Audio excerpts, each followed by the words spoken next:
The night was cold and quiet. Tiho sat alone in his small wooden cabin, listening to the wind move through the trees outside.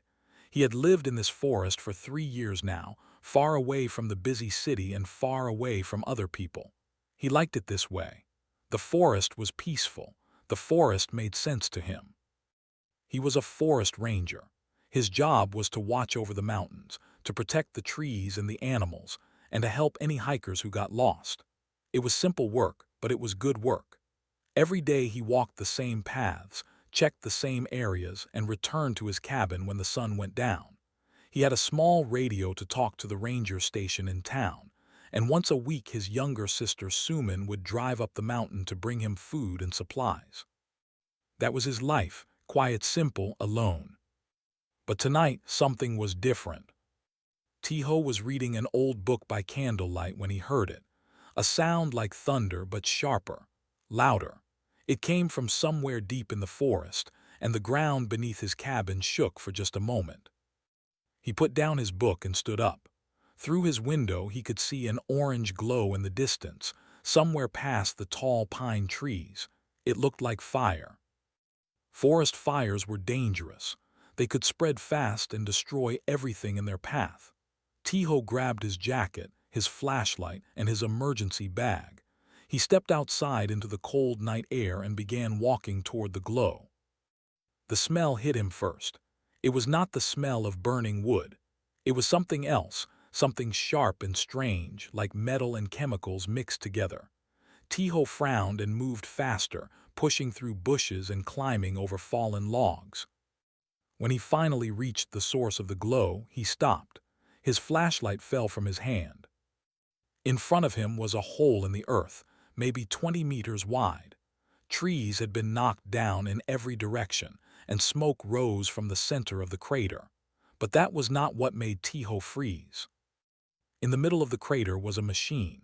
It was large, maybe the size of a small house, and it was shaped like nothing he had ever seen before. It had smooth curves and sharp edges, and its surface was made of some dark material that reflected the firelight in strange ways. Parts of it were broken and burning. This was not a plane. This was not a helicopter. This was not anything made by humans. Tiho stood there for a long moment, his heart beating fast in his chest. He had seen movies about things like this. He had read stories, but those were just fiction. This was real. This was right in front of him. Slowly, carefully, he picked up his flashlight and climbed down into the crater. The ground was hot beneath his boots, and pieces of strange metal were scattered everywhere. He walked toward the machine, his breath making small clouds in the cold air. There was an opening in the side of the machine, like a door that had been torn open by the crash. Tiho pointed his flashlight inside. What he saw made his heart stop. There was a person inside, a woman. She was lying on the floor of the machine, her body twisted at a painful angle, but she was not a human woman. Her skin was silver blue, like the color of moonlight on water.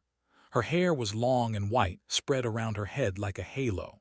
She was wearing clothes made of some smooth, shiny material that Tiho did not recognize. And there was blood everywhere. But her blood was not red. It was silver, bright silver, and it was pooling beneath her body. She was hurt. She was hurt very badly. Tiho did not think about what she was. He did not think about where she came from or why she was here. He only saw that she was dying. He climbed into the machine and knelt beside her. Her eyes were closed, and her breathing was weak and shallow. He could see deep cuts on her arms and her side, and one of her legs was bent in a way that told him it was broken. He had to help her. He did not know how, but he had to try. Tiho carefully lifted her body into his arms. She was lighter than he expected, almost like she weighed nothing at all. Her skin was cool to the touch, and up close he could see that it had a soft glow, like she was made of starlight. He carried her out of the machine and out of the crater.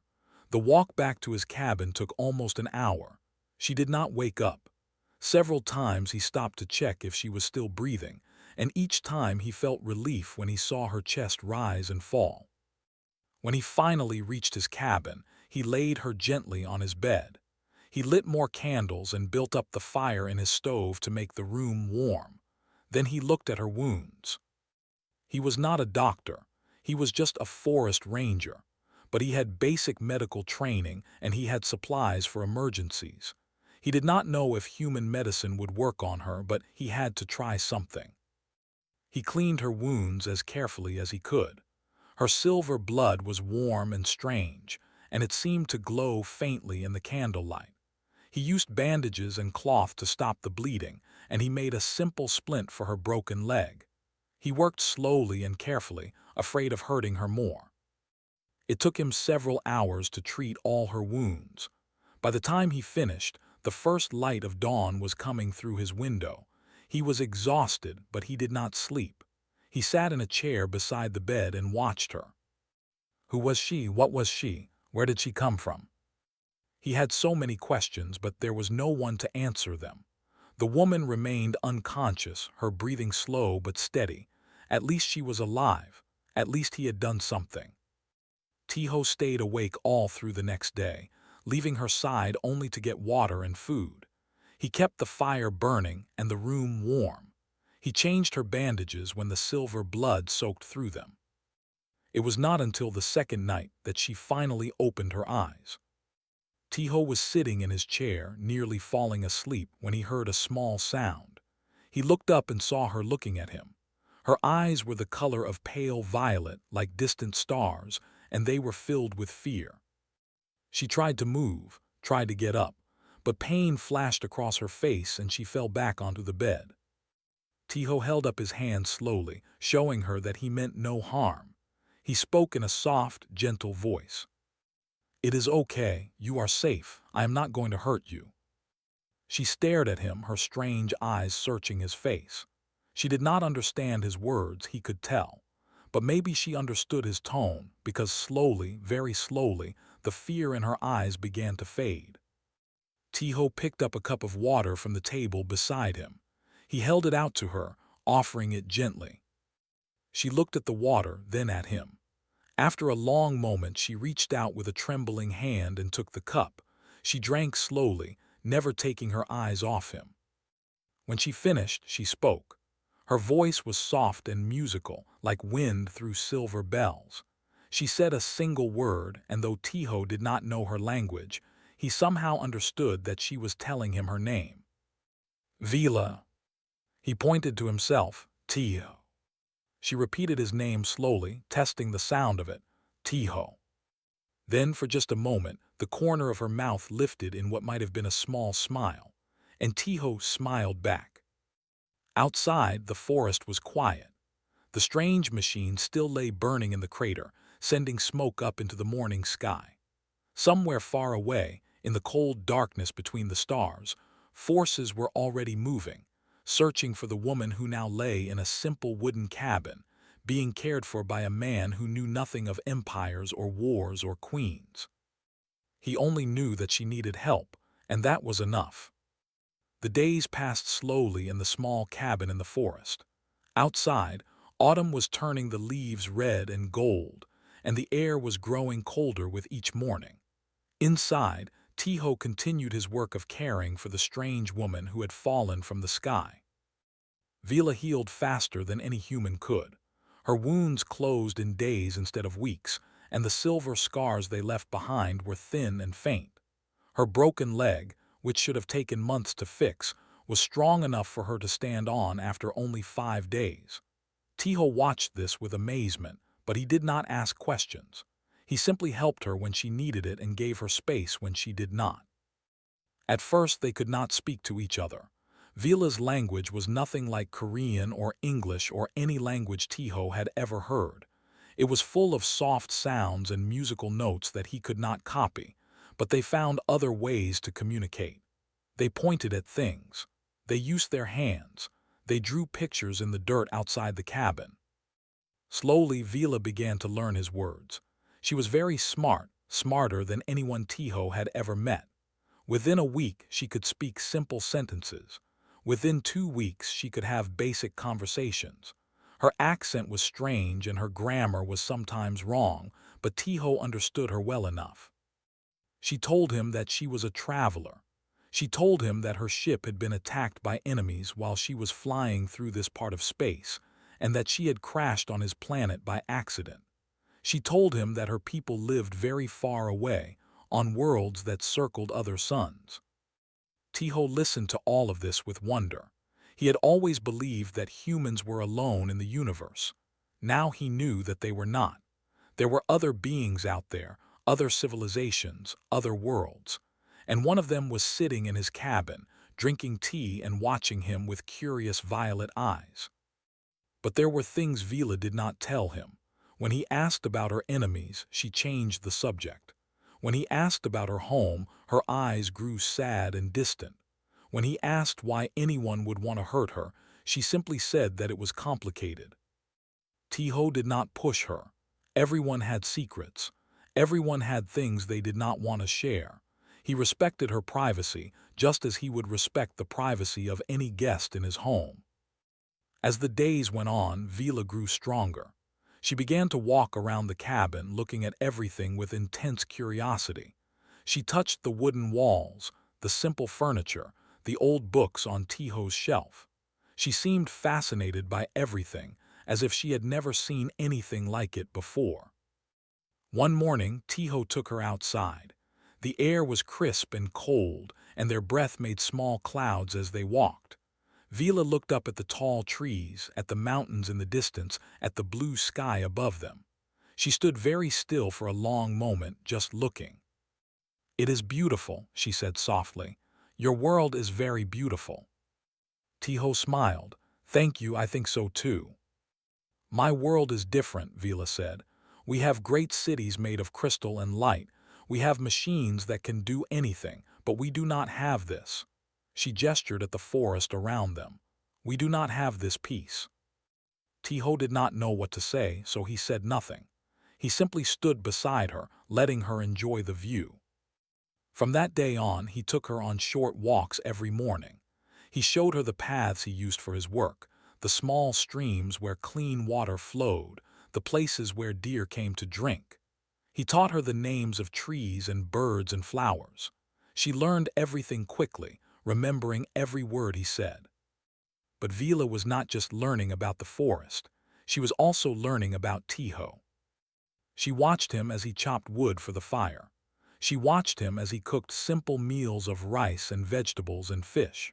She watched him as he fixed a broken chair, as he read his old books, as he sat quietly in the evening and looked at the stars.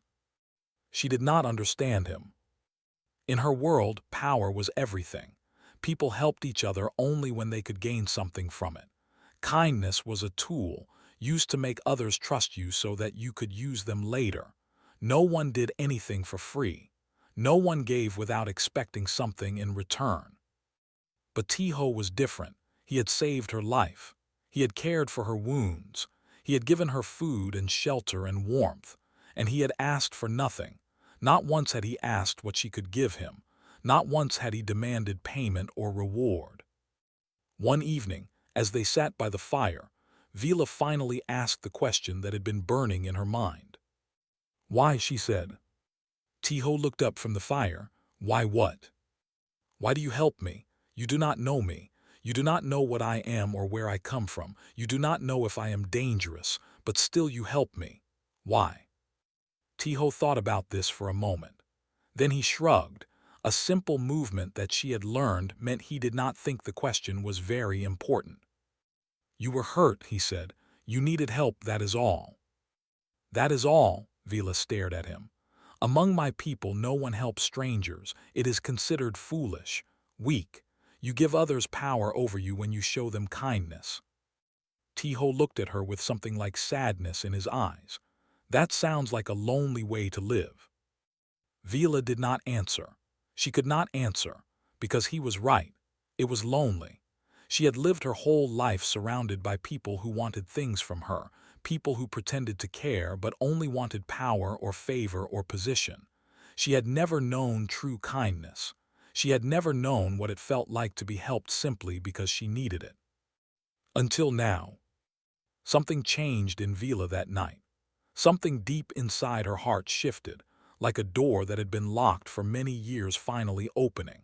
She looked at this simple human man, living his simple life in his simple cabin, and she felt something she had not felt in a very long time.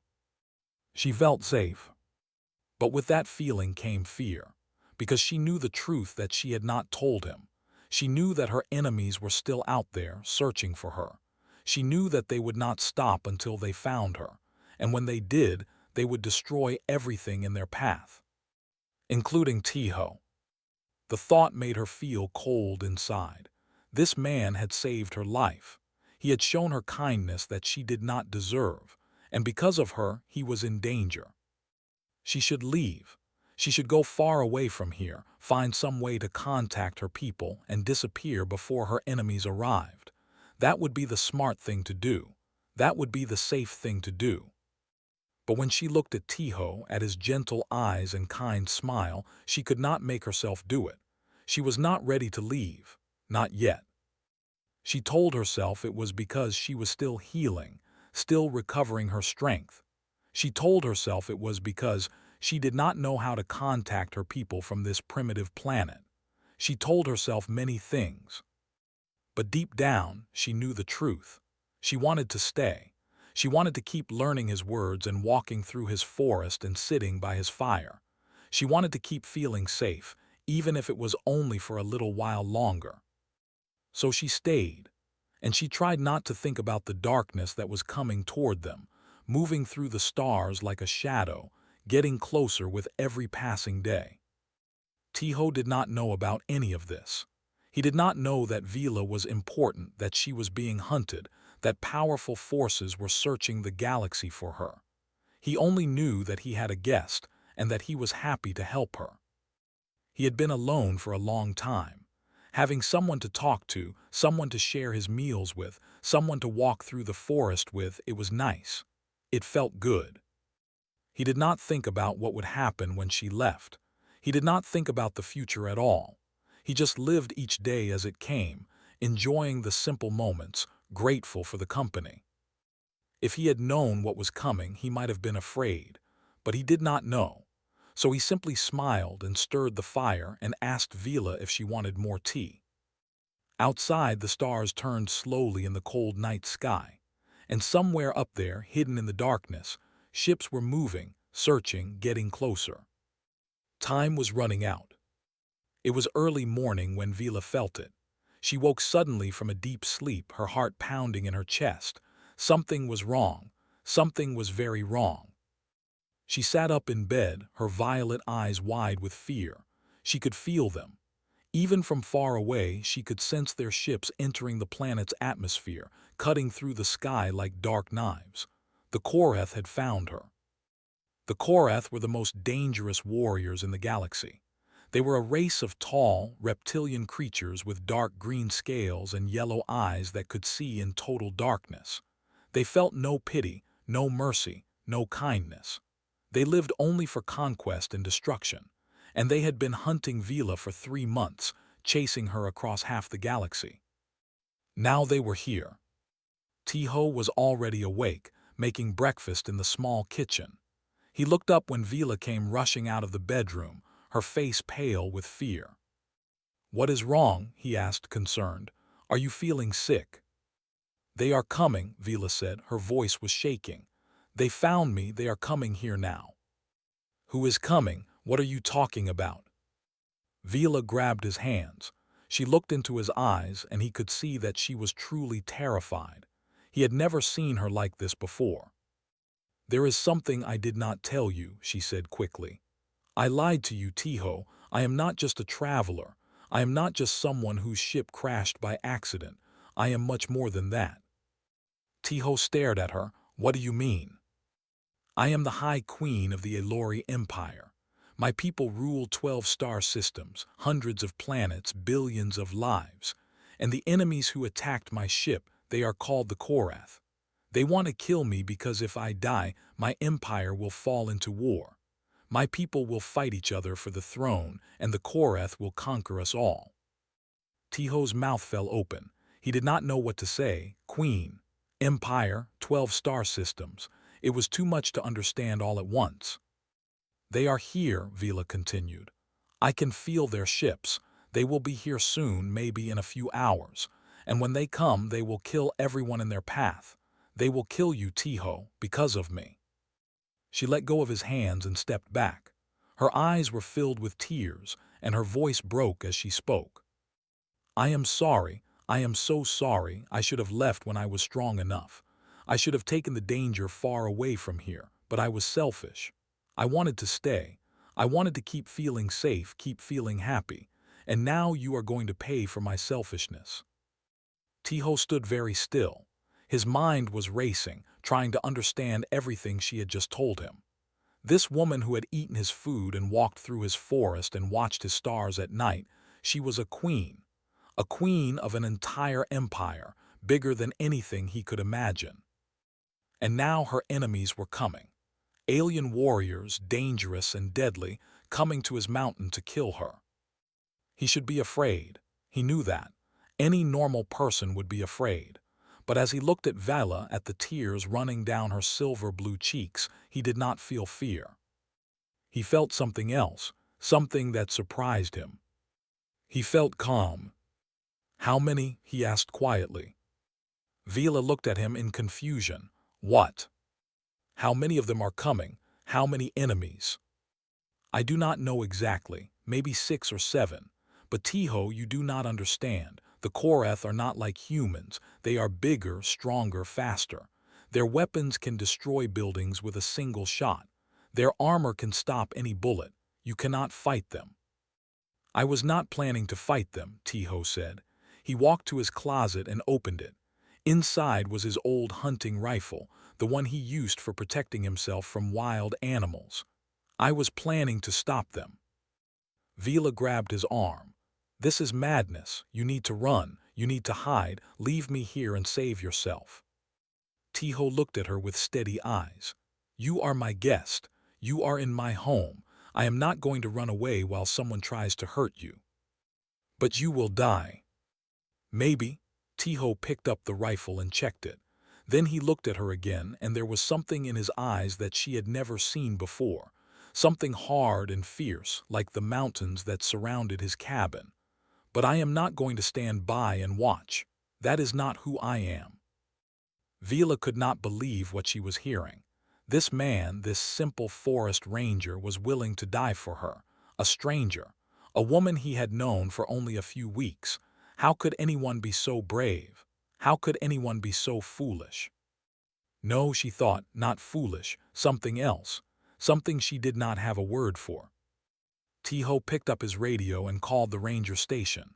A woman answered, and Tiho spoke quickly. Suman, this is Tiho. I need you to stay in town today. Do not come to the mountain. Do you understand? The voice on the radio sounded confused. Why? What is happening? Are you okay? I am fine. Just stay in town. Promise me. There was a pause. Then his sister's voice came back, worried but obedient. Okay, I promise, but call me if you need anything. I will. Tiho turned off the radio and put it down. Then he started gathering things from around the cabin: rope, matches, oil, tools. Vila watched him with wide eyes. What are you doing? She asked. Preparing, Tiho said simply. I know this forest better than anyone. I know every path, every hiding place, every rock and tree and stream. The Koreth may be strong, but this is my home. They are the strangers here, not me. Vila shook her head. It will not be enough. Nothing you do will be enough. Tiho stopped and looked at her. He put his hands on her shoulders and spoke gently but firmly. Listen to me. I do not know about empires or wars or queens. I am just a man who lives in the forest. But I know one thing. When someone needs help, you help them. When someone is in danger, you protect them. That is what makes us human. He paused, and his voice grew softer. You showed me that your people think kindness is weakness, but I do not believe that. I believe kindness is the strongest thing there is, and I am going to prove it. Vila stared at him. She had led armies. She had commanded fleets of warships. She had ruled over billions of people. But in this moment, looking at this simple man with his old rifle and his steady eyes, She felt something she had never felt before in her long life. She felt hope. "There is something you should know," she said quietly. "Even if we survive today, even if we somehow defeat the Korath, more will come. My people will come looking for me. The entire galaxy is looking for me right now." Tiho smiled. It was a small smile, but it was real. "Then we will worry about that tomorrow. Today, we have a forest to defend." He handed her a knife from his belt. It was a simple blade made for cutting wood and preparing food, but Vila took it with steady hands. Outside, the sky was growing darker. Clouds were gathering over the mountains, and the wind was growing cold. Somewhere far above, 3 ships were descending through the atmosphere, carrying death toward the quiet forest. Tiho walked to the door and looked out at the trees, his forest, his home. He had spent 3 years learning every part of it, walking every path, climbing every hill. He knew this land the way he knew his own heart. The Korath might be warriors. They might have advanced weapons and strong armor, but they did not know these mountains. They did not know these trees. He turned back to Vila, who was standing behind him with the knife in her hand. Despite everything, despite the fear and the danger, she was standing tall. "Are you ready?" he asked. Vila looked at him. She thought of her empire so far away. She thought of her people who were counting on her to return. She thought of everything she had learned in this small cabin, about kindness and courage and what it truly meant to be strong. "Yes," she said, "I am ready." Together they walked out into the forest. The first drops of rain began to fall from the darkening sky, and in the distance, growing louder with each passing second, came the sound of engines, the sound of ships landing, the sound of the enemy arriving. The battle was about to begin. The Korath landed their ships in a clearing about 2 kilometers from the cabin. There were 6 of them, as Vila had feared. 6 warriors, each one standing over 2 meters tall, with dark green scales that were harder than steel and yellow eyes that glowed in the dim light of the cloudy morning. Their leader was called Draven. He was the largest of them, with scars covering his face from countless battles. He had hunted the Elori Queen across half the galaxy, and now, finally, he had found her. She was hiding on a primitive planet, among primitive creatures who had not even reached the stars yet. It was almost insulting. "Find her," Draven growled to his soldiers. "Kill anything that stands in your way." The Korath moved into the forest like shadows, their weapons ready. They expected no resistance. What could these weak humans do against the might of Korath warriors? Nothing. Absolutely nothing. They were wrong. Tiho had spent the last hour preparing. He knew he could not defeat the Korath in a straight fight. They were too strong, too fast, too well-armed. But he did not need to defeat them. He just needed to slow them down, to hurt them, to make them pay for every step they took through his forest. The first Korath soldier walked into a trip-wire and fell face-first into a pit filled with sharpened wooden stakes. The stakes did not kill him. His armor was too strong for that, but they pierced his joints where the armor was weak. He screamed in pain, and his companions rushed to help him. While they were distracted, Tiho fired his rifle from the shadows. The bullet bounced off the leader's armor, but it hit another soldier in the neck, finding a gap between the helmet and the chest plate. Silver-green blood sprayed into the air, and the second Korath fell dead. 2 down, 4 to go. Draven roared with fury. "Spread out, find the human."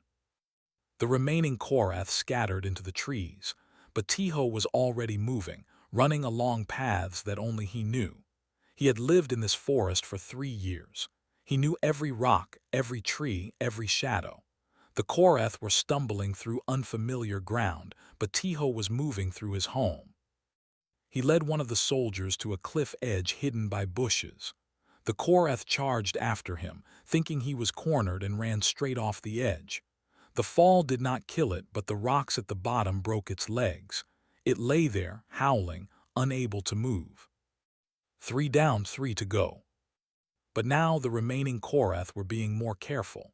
They moved slowly, watching for traps, using their advanced technology to scan for the human. Draven's yellow eyes burned with hatred as he pushed through the forest. "When I find you," he growled into the trees, "I will make you suffer. I will make you beg for death." Tiho did not answer. He was hiding in a tree, watching the Korath leader from above.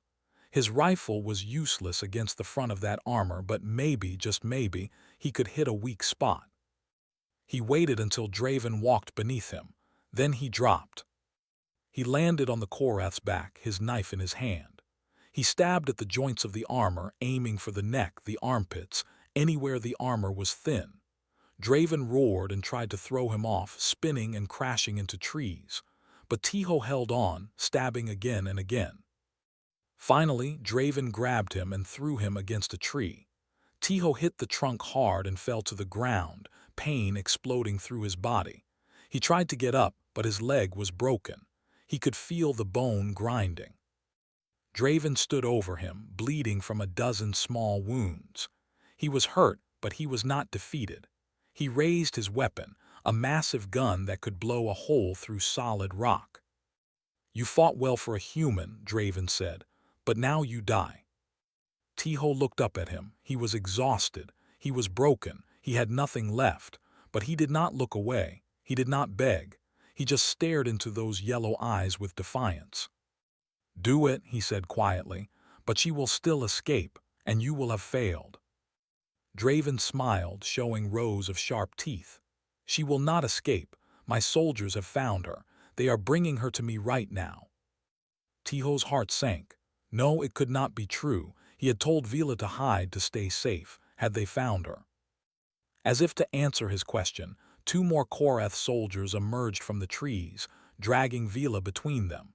She was struggling, but they were too strong. They threw her to the ground at Draven's feet. "My queen," Draven said mockingly, "how nice of you to join us. I have been looking forward to this moment for a very long time." Vila looked at Tiho, lying broken on the ground, her eyes filled with tears. "I am sorry," she whispered. "I am so sorry." But Tiho shook his head. He tried to stand, tried to get up, but his body would not obey. All he could do was lie there and watch. Draven raised his weapon toward Vila. "The Elori Empire ends today. With your death, your people will tear themselves apart, and the Korath will rule the galaxy." He aimed at her head, but he never fired. Because in that moment, Vila remembered something. She had been recovering her strength for weeks. She had been growing stronger every day.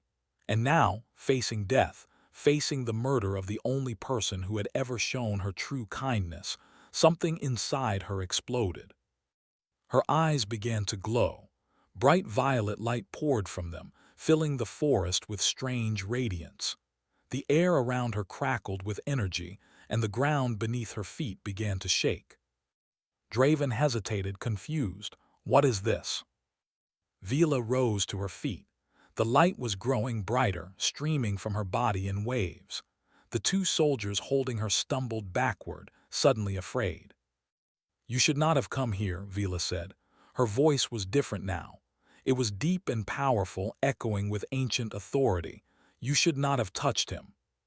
She raised her hand, and pure energy exploded from her palm. It hit the first soldier and destroyed him completely.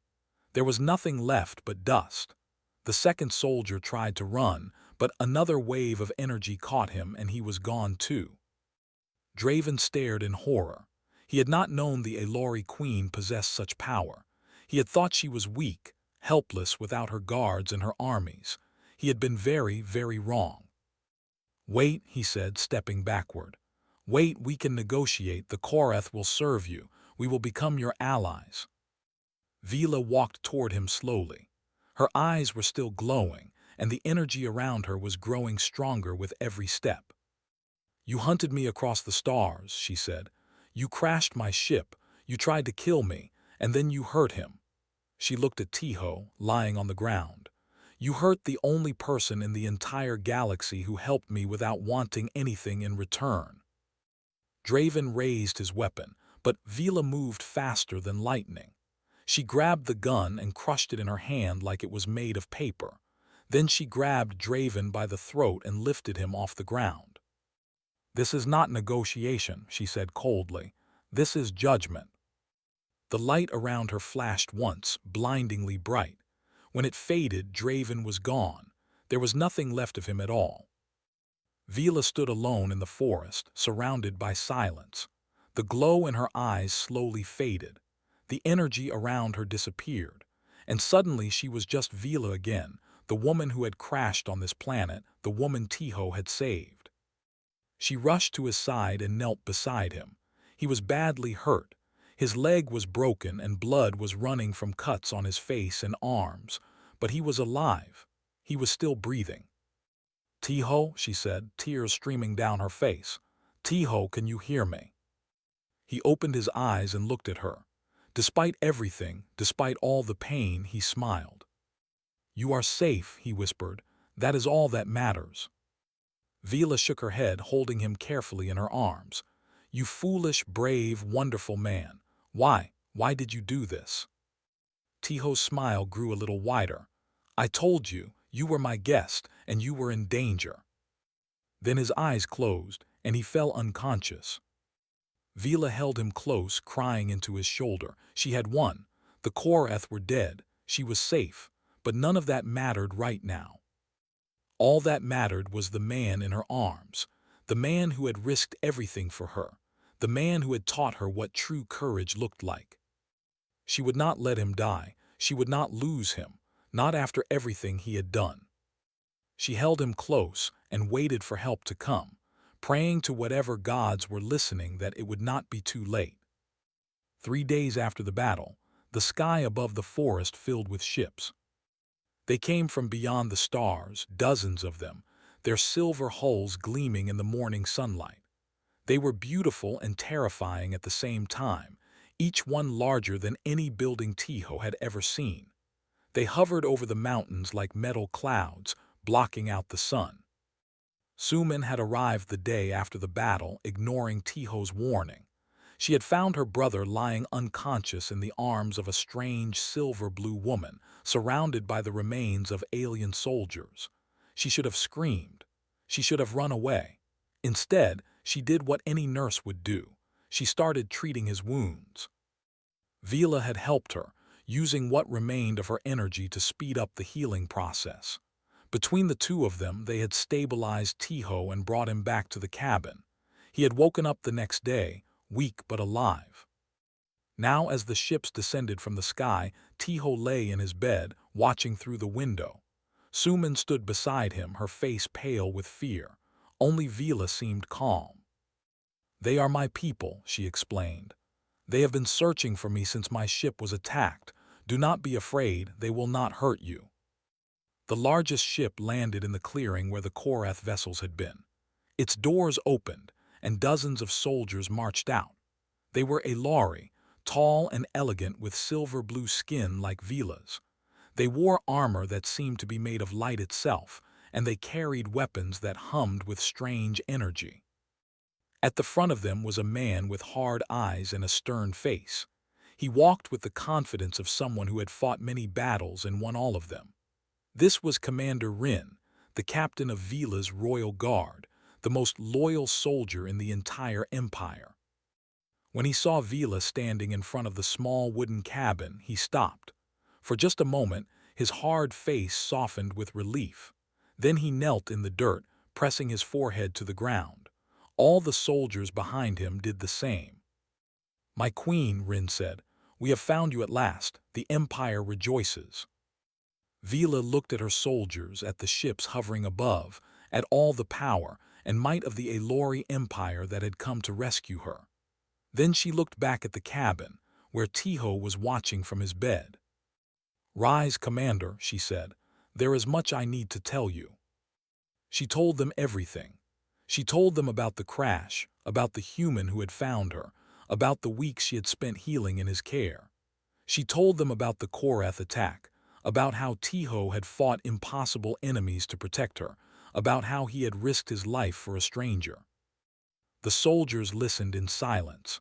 Some of them looked confused. Some looked doubtful.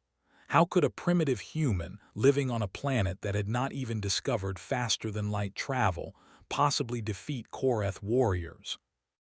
But Commander Rin was not confused. He was not doubtful.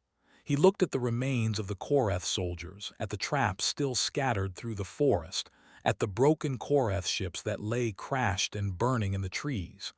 And he understood. This human did all this, he asked quietly.